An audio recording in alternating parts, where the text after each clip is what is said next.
Boa tarde, meus irmãos. Um forte abraço. Ó, aquele abraço, um beijão centrado no vosso coração, no Espírito. E vamos à nossa mensagem do dia de hoje. Amém por isso. Que a paz do Senhor esteja com vocês, que vocês tenham muita saúde e vigor no Espírito. E vamos todos juntos agora para essa mensagem. A mensagem está com o nome aí do seguinte: permita que as palavras do Mestre amado restaure o seu e o meu coração. Mas acontece o seguinte, que geralmente essas mensagens que eu estou fazendo e passando para vocês, quando vou pregar na igreja, o título é um pouquinho maior, porque o YouTube, é bom a gente fazer uns títulos menores para o YouTube, né? O título real e verdadeiro é: permita que as palavras do Mestre amado restaure o seu e o meu coração, transbordando tudo em nosso ser, pequenino e pecador, a conduzir para a vida eterna. Amém. Tá ok? Então vamos lá. Tá. Vamos lá.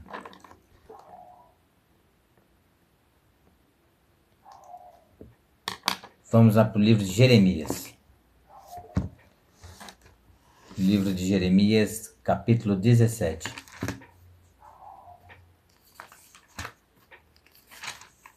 Jeremias 17, os versos é o 10 e o 9. Diz assim, ó: Eu, o Senhor, esquadrinho o coração, eu provo os pensamentos, e isto para dar a cada um segundo o seu proceder, segundo o fruto das suas ações.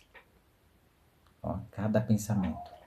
O Senhor Jesus também falou, né? Agora que eu lembrei aqui, o Senhor Jesus falou: cada um dará conta de cada palavra que sai da sua boca. E o verso 9, explica o porquê tudo isso. Verso 9. Enganoso é o coração mais do que todas as coisas e perverso. Quem o conhecerá? Na Almeida atualizada está assim: enganoso é o coração mais do que todas as coisas e desesperadamente corrupto. Quem o conhecerá? Só Deus, né? Só Deus. Então Deus, por conhecer nosso coração, Ele sabe quais são as coisas que mais é necessário ser mudado, as coisas que mais profundamente Ele precisa restaurar e transformar em nossas vidas. Não é verdade? Entreguemos a vida a Ele, irmãos. Ele sabe o que faz, a gente não sabe o que fala. Essa é a realidade. É um ditado popular, mas que, olha, tá aqui, ó, tem fundamento bíblico. Não é verdade? Agora vamos lá para o apóstolo do amor. Evangelho de João, lá no capítulo 12. Evangelho de João, no capítulo 12. Tem uma mensagem maravilhosa para nós. João 12, do verso 1 até o 3, diz assim, olha só. 6 dias antes da Páscoa, peraí, presta atenção. Ora, 6 dias antes da Páscoa, se é 6 dias antes da Páscoa, esse dia aqui que está sendo mencionado na Bíblia é um sábado. Um sábado, passou 6 dias, você cai no outro sábado, que é o sábado da Páscoa. Olha lá, 6 dias antes da Páscoa, então é um sábado. Esse dia que está sendo citado aqui. 6 dias antes da Páscoa, foi Jesus para Betânia, onde estava Lázaro, aquele a quem ele ressuscitara dentre os mortos. Deram-lhe, pois, ali uma ceia. Marta servia, sendo Lázaro um dos que estavam com ele à mesa.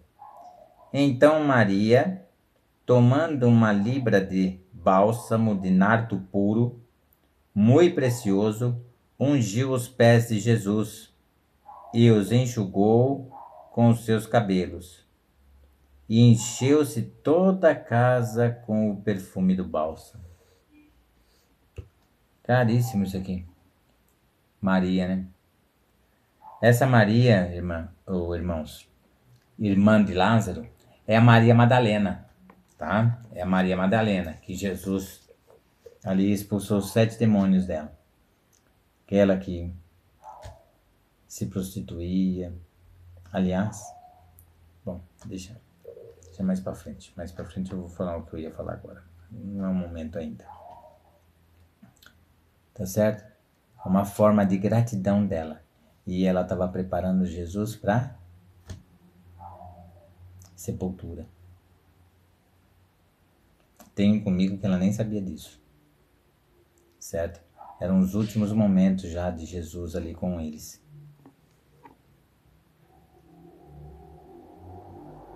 Se espalhou por toda a casa, né? O perfume do bálsamo. João 3. João 3.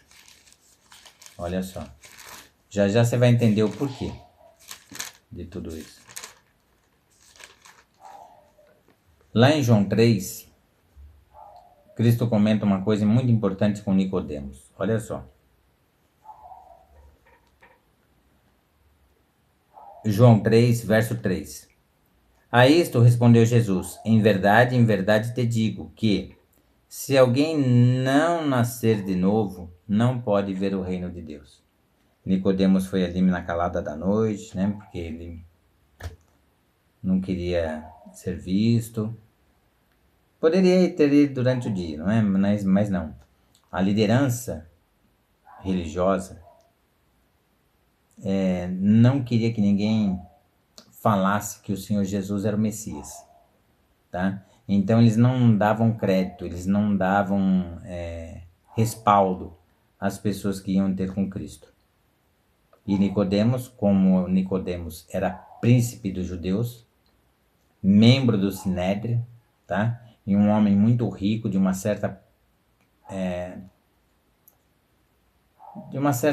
relevância para a sociedade, Nicodemos então prefere ir lá na calada da noite. E Jesus diz isso a ele. E isto respondeu Jesus: em verdade te digo que, se alguém não nascer de novo, não pode ver o reino de Deus. Por que Jesus disse isso?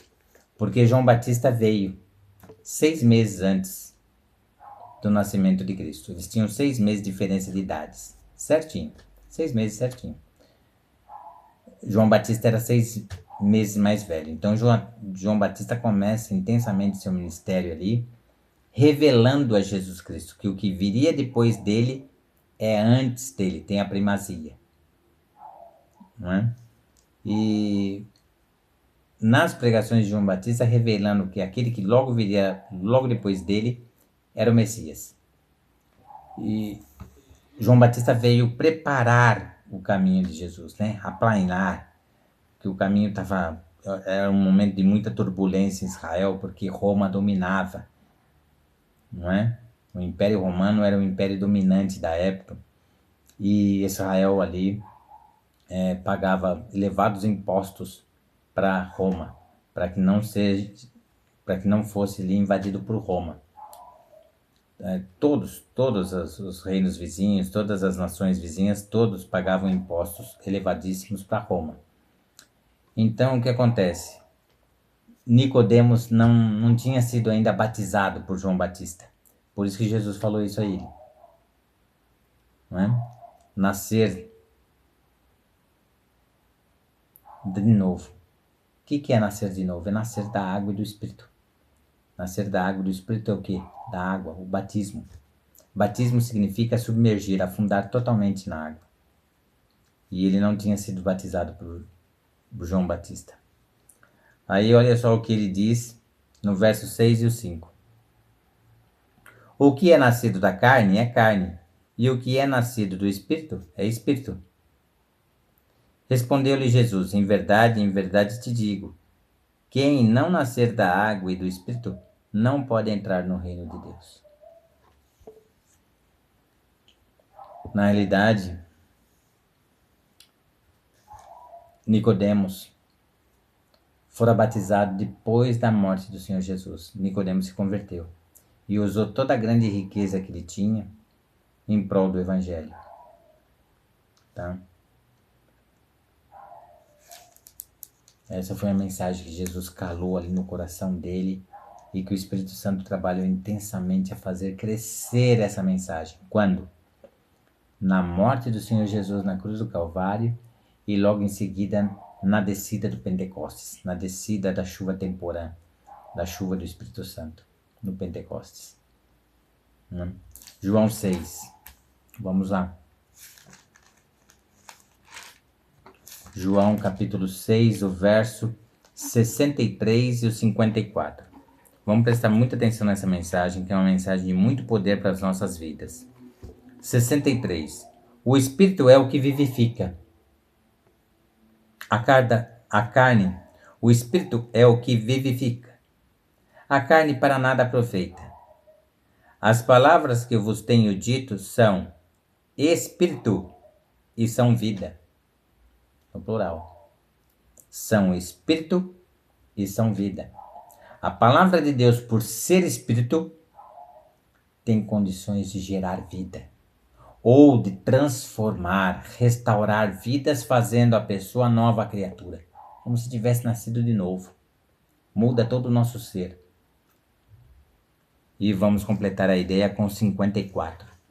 Quem comer a minha carne e beber o meu sangue, tem a vida eterna. E eu ressuscitarei no último dia.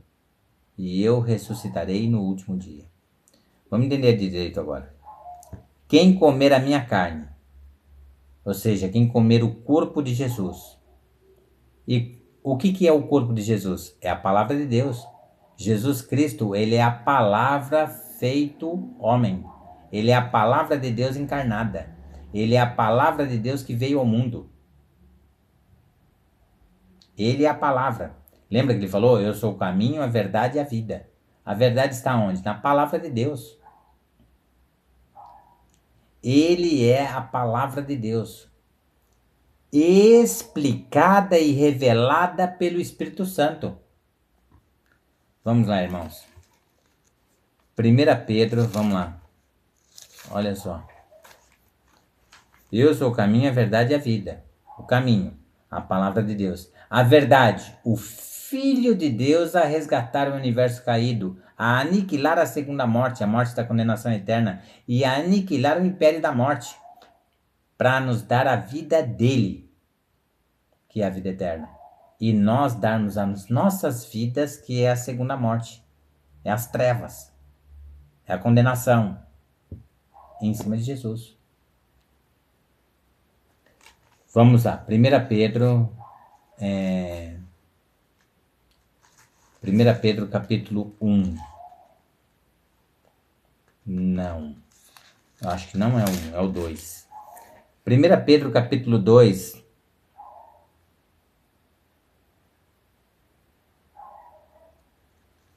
Então é 2 Pedro, irmãos. 2 Pedro capítulo 1, verso 21 diz assim. Vou ler o 20 também, tá? Sabendo primeiramente isto, que nenhuma profecia da Escritura provém de particular elucidação, ou seja, provém de particular explicação humana, tá? Porque nunca jamais qualquer profecia foi dada por vontade humana. Entretanto, homens santos da parte de Deus falaram movidos pelo Espírito Santo. Prestou atenção? Movidos pelo Espírito Santo. Falaram segundo o seu perfil, o seu jeito de falar. João, na simplicidade e profundidade dele, que João falou de muitas coisas extremamente profundas. Cada um segundo o perfil, mas falando aquilo que fora revelado por Deus. Entendeu? Então o Espírito Santo revela, mostra as maravilhas, as profundidades de Cristo de acordo com o grau e a intensidade da sua entrega. Quanto maior a entrega, maior é a profundidade, mais profundo é a passagem bíblica mostrada pelo Espírito Santo a cada um de nós. Cristo é a palavra. Comer da minha carne. Quem comer a minha carne, ou seja, comer o meu corpo por meio da palavra de Deus e beber o meu sangue, ou seja, o sangue da nova e eterna aliança, aceitar essa aliança. Beber o meu sangue. O que é beber o meu sangue? Fazer a minha vontade. Viver comigo e para mim.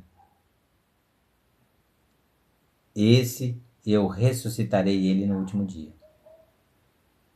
Ter uma vida de compromisso, de elo, de aliança com Cristo. Ele é o noivo, nós somos a noiva. A igreja de Cristo é a noiva dele. Ele cuida.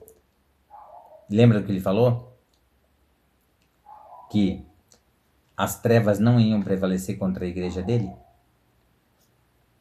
A Bíblia fala o quê? O maligno não lhe toca. Os anjos acampam em derredor daqueles que o temem. Deixou muitas promessas para nós. Tá certo? Tá ok? João 8,12. João 8, verso 12. Diz assim, ó. De novo lhes falava Jesus dizendo: Eu sou a luz do mundo. Quem me segue não andará nas trevas. Pelo contrário, terá a luz da vida. Ou seja, será ressuscitado no último dia aqui dessa terra. Por Cristo. Terá a luz da vida. Que vida é essa? A luz da vida eterna. Por que é a luz da vida? Porque este reino, essa mesma terra que você está vendo aqui, é aqui que vai ser o reino prometido. E a palavra diz o quê? Que nós não vamos mais depender do sol e da lua, da claridade deles, porque a glória de Deus vai inundar essa terra. Vai ser a nossa luz. Você vai ver o sol ali tudo passando para questão de marcação de tempo. A lua para questão de marcação de tempo. Entendeu? Mas a luz nessa terra vai ser a glória de Deus, irmãos. Olha que maravilha. João 7. Agora olha só isso. João 7, os versos 37 ao 39 diz assim, ó. No último dia, o grande dia da festa, levantou-se Jesus e exclamou: Se alguém tem sede, o que ele falou para a mulher samaritana lá, né? João 4. Ele falou aqui também: Se alguém tem sede, venha a mim e beba. Ou seja, esta água é o Espírito Santo. Jesus está querendo dizer que ele vai dar o Espírito Santo. Quem tem sede, venha a mim e beba. Quem crer em mim, como diz a Escritura, do seu interior fluirão rios de água viva. Ou seja, quem crer em mim, conforme diz a Escritura. A Escritura diz que ele era quem? O Messias, o Deus vivo, o Salvador, aquele que tira os pecados do mundo. Entende?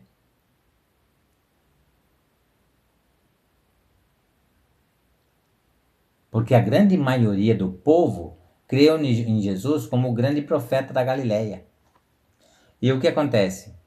A palavra diz que não sobe profeta nenhum da Galileia. Não existe profeta que sobe da Galileia. Né? Mas o pessoal chamava ele assim. Por quê? Porque, na realidade, Jesus nasceu em Belém. E tu, Belém Efrata, posta entre pequeninos de Judá, de ti me sairá o que será Senhor em Israel, cujas origens, ou seja, origens são começo, cujas origens são desde os dias antigos, desde os dias da eternidade. Foi isso que João Batista disse, ele tem a primazia, ele é o eterno, ele é Deus, veio morrer por nós, se fez filho, ele não é filho, para ser filho você tem que nascer, ele nunca nasceu, então ele não pode ser filho, mas ele se fez filho e veio como homem para nos salvar, entende? Então do seu interior fluirão rios de água viva. Isto ele disse com respeito ao Espírito,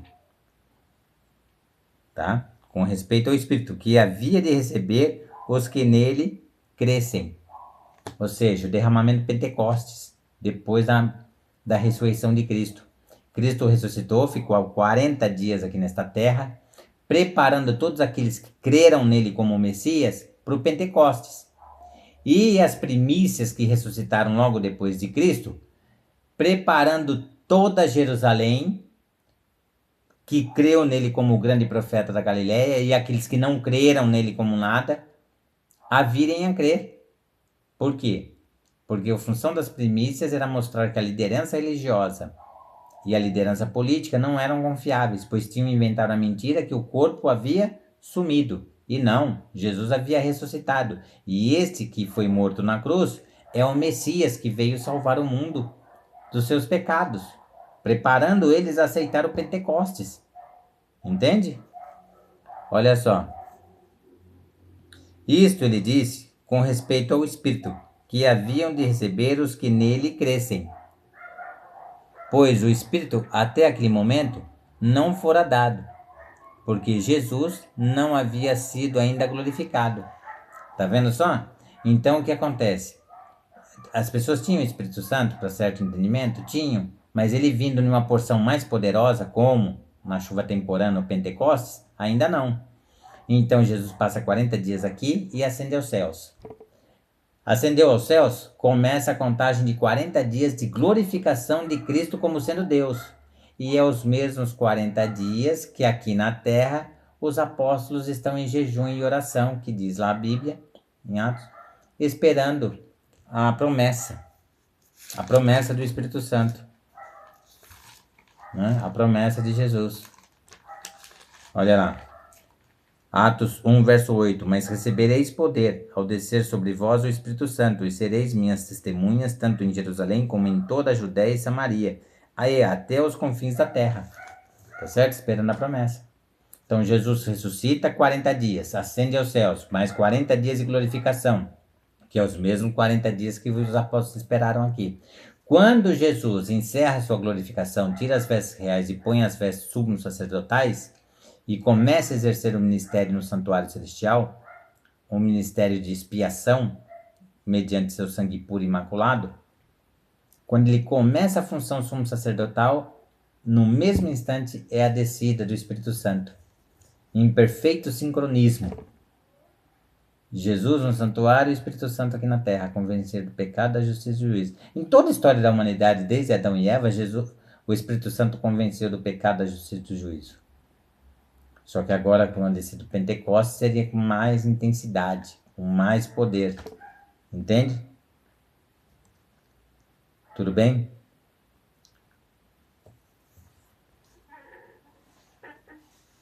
E agora, João 6, verso 48. Agora vamos entender. João 6, verso 48 diz assim: Eu sou o pão da vida. E agora? Bom, vamos entender. Eu sou. Eu sou. O que é eu sou? Vamos lá em João 8. Que Jesus ali está explicando para eles, não é? Que Abraão se alegrou em ver o dia dele, porque ia sacrificar o próprio filho, Isaac. E não foi necessário, né? O anjo advertiu Abraão: Abraão, Abraão, deixa o menino. E tinha ali o cordeiro com o chifre ali enroscado nos galhos. E o cordeiro foi ali sacrificado, certo? E Alegrão se alegrou nesse dia. Abraão se alegrou nesse dia. Agora olha só. Olha a resposta de Jesus a todos eles. O legal é você ler isso aqui já desde o verso 48 lá, tá? Para pegar, ou se não leu, o ideal é ler o capítulo inteiro, né? Pegar todo o contexto de que Jesus estava aqui falando para o povo da época. Olha só o verso 58. Olha só o verso 58. João 8, 58. Respondeu-lhes Jesus: em verdade vos digo, antes que Abraão existisse, eu sou. Ou seja, antes do nascimento de Abraão, antes que Abraão existisse, eu sou. O que quer dizer eu sou? Lembra que Moisés falou lá? Ah, mas o povo me perguntará o seu nome e eu vou dizer o que a eles. Deus falou o que para ele? Diga que eu sou me enviou a vós.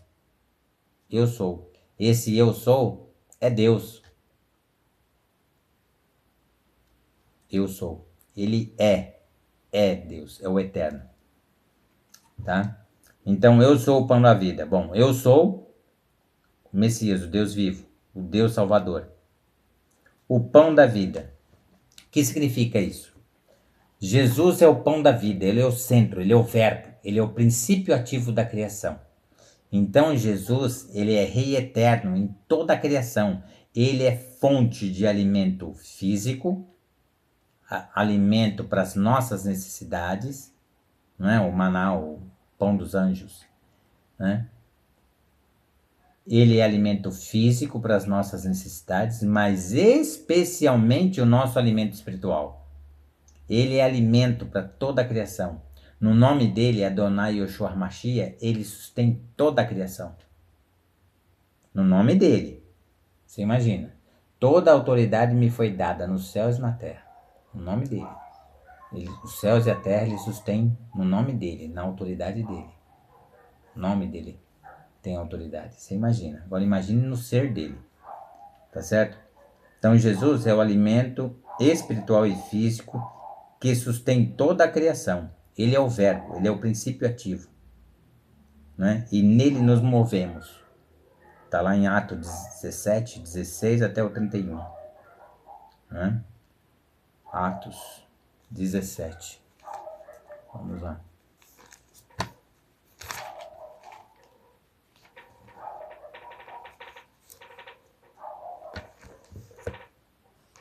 Enquanto Paulo os esperava em Atenas, o seu espírito se revoltava em face da idolatria dominante na cidade. Em Atenas, né? Muita idolatria. Né? Muita idolatria. Por isso, dissertava na sinagoga entre os judeus e os gentios piedosos, também na praça, todos os dias, entre os que se encontravam ali. E alguns dos filósofos, né, epicureus e estoicos, né, epicureus e estoicos eram uma espécie de... Era uma filosofia que algumas pessoas seguiam na época ali em Atenas, tá? Estoicos. Contendiam com ele, havendo quem perguntasse: que quer dizer esse tagarela? E outros: parece pregador de estranhos deuses, pois pregava Jesus e a ressurreição. Então, tomando-o consigo, o levaram ao Areópago, um local propício, né, que podia ficar ali uma grande plateia, milhares de pessoas a ouvir. Areópago, dizendo: podemos saber que nova doutrina é essa que ensinas? Posto que nos trazes aos ouvidos coisas estranhas, queremos saber o que vem a ser isso, pois todos os de Atenas e os estrangeiros residentes de outra coisa não cuidavam, senão dizer ou ouvir as últimas novidades. Então Paulo, levantando-se do meio do Areópago, disse: senhores atenienses, em tudo vos vejo acentuadamente religiosos. Olha só. Ele se aproveita de um deus pagão que ele viu na estrada, o deus desconhecido, para começar a intercalar, fazer ligação com uma coisa e outra. Olha só. Porque passando e observando os objetos de vosso culto, encontrei também um altar no qual estava escrito: ao Deus desconhecido, pois esse que adorais sem conhecer é precisamente aquele que eu vos anuncio. Ou seja, de um Deus pagão ele está com astúcia, com amor e discretamente tirando eles dos deuses pagãos e levando ao Deus eterno, ao Deus verdadeiro, ao único Deus verdadeiro. Né? Então, ele passando ali na estrada, ele viu um altar e escrito: ao Deus desconhecido, pois esse que adorais sem conhecer é precisamente aquele que eu vos anuncio, o Deus que fez o mundo e tudo o que nele existe, sendo ele Senhor do céu e da terra. Não habita em santuário feitos por mãos humanas, nem é servido por mãos humanas, como se de alguma coisa precisasse, pois ele mesmo é quem a todos dá vida, respiração e tudo mais. De um só fez toda a raça humana, para habitar sobre toda a face da terra, ou seja, Adão e Eva, né? Havendo fixado os tempos previamente estabelecidos e os limites de sua habitação. Olha só, os limites de sua habitação. A habitação humana, né? E a habitação de Deus, em nosso íntimo. Olha só. Pois nele vivemos, e nos movemos, e existimos. Ou seja, ele é a fonte da vida. Ele que mantém as nossas vidas. Olha só o que Paulo está falando. É o Deus dos céus e da terra e o Deus que existe em nosso íntimo. Nele nos movemos, existimos. Olha só. Pois nele vivemos e nos movemos e existimos, como alguns dos vossos poetas têm dito, porque dele também somos geração. Sendo, pois, geração de Deus, não devemos pensar que a divindade é semelhante ao ouro, à prata ou à pedra, trabalhados pela arte e imaginação dos homens. Ora, não levou Deus em conta os tempos da ignorância. Agora, porém, notifica aos homens que todos, em toda parte, se arrependam. Olha só, anunciando Deus verdadeiro. Porquanto estabeleceu um dia em que há de julgar o mundo com justiça, por meio de um varão que designou e acreditou diante de todos, ressuscitando dentre os mortos, ou seja, Jesus Cristo. Se sua Bíblia aí tá a palavra destinou, traduziu errado, tá? Tem esses errinhos de tradução mesmo. É designou, tá? Às vezes é designou e às vezes é determinou, tá? E não destinou. Tá bom? A palavra destino, predestinação e tudo não existe no original. Quando você vê predestinação, é pré-designação ou pré-determinação. Ou também, às vezes, né, como na Bíblia Judaica completa, determinado de antemão. Né? Ou seja, antes determinado. Tá? Pré-determinado. Tá ok? Então lá, em, Jesus, né, em João 6,48, eu sou o pão da vida, ele é o alimento de todos. Tá? Então nós temos então, ele é alimento espiritual, ele é alimento físico, ele sustém toda a criação, tanto os céus como a terra. Ele é o verbo e nele nós vivemos e nos movemos, que nem acabamos de ler em Atos 17.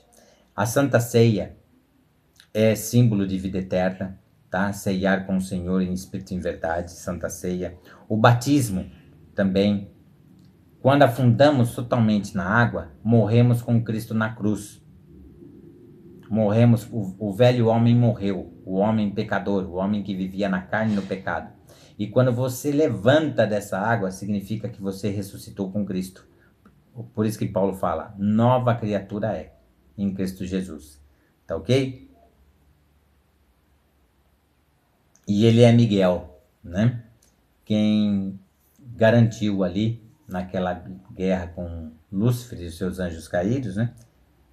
Garantiu estabilidade e harmonia, e porque nos céus não habita pecado, né, irmãos? Então, ele garantiu ali a harmonia e a estabilidade dos céus, tá certo? Selou no seu sangue a aliança eterna. Essa é vida também, é o pão da vida. Vai percebendo tudo nele. Todo juízo confiado a Cristo, todo juízo é dele. Isso é vida também. Isso vai com juízo, né? Fica tudo às claras. E ele ressuscita na ressurreição do último dia, ele nos dá vida eterna. O reino em amor eterno com o Salvador e Rei e Senhor de nossas vidas. Ele é o pão da vida. Tudo isso. Tá certo? Tudo isso.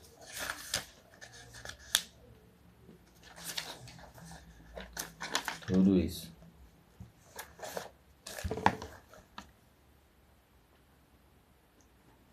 Tá? Ou seja, Jesus, o pão da vida, essa vida é no sentido de ser o sustentáculo, ele é o que sustenta, é o que mantém toda a criação.